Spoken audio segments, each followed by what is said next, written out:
నేను చేసిన వాగ్దానమును నీ పక్షముగా స్థిరపరచెదను. ఆమేన్. ప్రియ సహోదరి సహోదరులారా, యేసుక్రీస్తు నామములో మీ అందరికీ శుభాలు తెలియచేస్తున్నాను. దేవుడు మనతో చేసిన వాగ్దానమును మన పక్షముగా స్థిరపరుస్తాను అని వాగ్దానపూర్వకంగా మాట ఇస్తున్నారు. మాట ఇచ్చినవాడు నరుడు కాదు. ఆయన మాట ఇస్తే ఖచ్చితంగా దాన్ని నెరవేర్చే శక్తి కలిగిన దేవుడై ఉన్నాడు. కనుక అధైర్యము చెందక, బాధపడక, అవిశ్వాసము చూపక, విశ్వాసముతో దేవుని శక్తి కలిగిన కార్యములు మీ జీవితంలో కన్నులారా చూచున్నట్లుగా విశ్వసించుదురుగాక. ఆమేన్. విశ్వసించిన ప్రకారము మన జీవితంలో దేవుడు కార్యములు జరిగించువాడై ఉన్నాడు.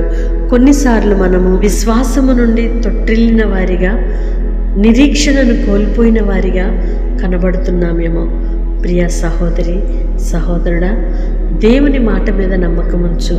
అనేక సార్లు నీ వంటి మనిషి మీద ఎంతో నమ్మకం ఉంచి మోసపోయావు, నష్టపోయావు. కానీ నా దేవుని మీద నీవు నమ్మకం ఉంచితే ఎన్నటికీ మోసపోవు, నీవు నష్టపోవు, నీవు కోల్పోవు. కానీ కోల్పోయిన వాటిని కూడా తిరిగి నీకు మరలా ఇవ్వగలిగిన దేవుడు మనము విశ్వసిస్తున్న ప్రభు అయిన యేసుక్రీస్తు. కనుక దేవుని మాట మీద పరిపూర్ణమైన నమ్మకాన్ని నిలుపుదాము. దేవుని యొక్క శక్తి కలిగిన కార్యములను మన జీవితంలో కన్నులారా చూద్దామా? అట్టి కృప ప్రభు మనందరికీ దయచేయునుగాక. ఆమేన్. పరిశుద్ధుడు అయిన దేవా, ప్రేమ కలిగిన తండ్రి, నీ స్తోత్రాలు చెల్లిస్తున్నామయ్యా. కేవలం నా తండ్రి మమ్మలను ఎంతగా ప్రేమిస్తున్నారు. మా ఎడల మీరు చూపుతున్న మహా కనికరమును బట్టి మీకు స్తోత్రాలయ్యా. గడిచిన ప్రతి క్షణము కూడా కనుపాపవలే మమ్మలను కాపాడారు. మరొక నూతన దినాన్ని మా జీవితంలో ఇచ్చారయ్యా. మీరు మా పక్షముగా వాగ్దానములను స్థిరపరచుచున్నందుకై స్తోత్రము చెల్లిస్తున్నాం. వాగ్దానము చేసిన దేవుడవు, నమ్మదగిన దేవుడవని అయ్యా, మాట తప్పని వాడవని విశ్వసిస్తున్న నీ పిల్లల జీవితంలో గొప్ప కార్యములను జరిగించమని వేడుకుంటున్నామయ్యా. అవిశ్వాసము కలుగకుండానట్లుగా నీ పిల్లల యొక్క విశ్వాసమును బలపరచండి, స్థిరపరచండి, మీ సాక్షులుగా నిలుపుమని వేడుకుంటున్నాం నాన్న. మీ స్తోత్రాలు చెల్లిస్తున్నాం. ఎందరైతే బిడ్డలు ప్రార్థనలు ఏకీభవిస్తున్నారో ప్రతి ఒక్కరిని మీరు జ్ఞాపకం చేసుకోనండి.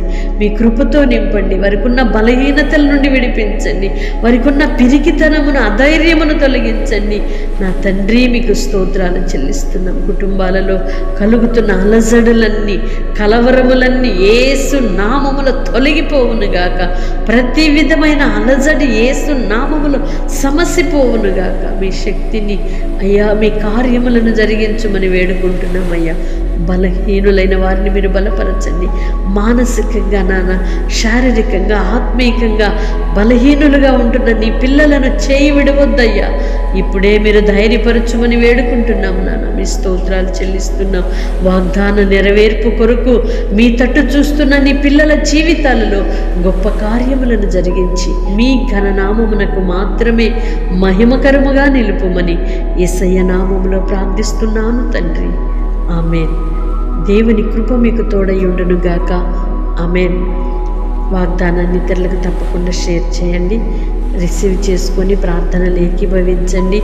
దేవుని కార్యములను మనము కన్నులారా చూద్దాము.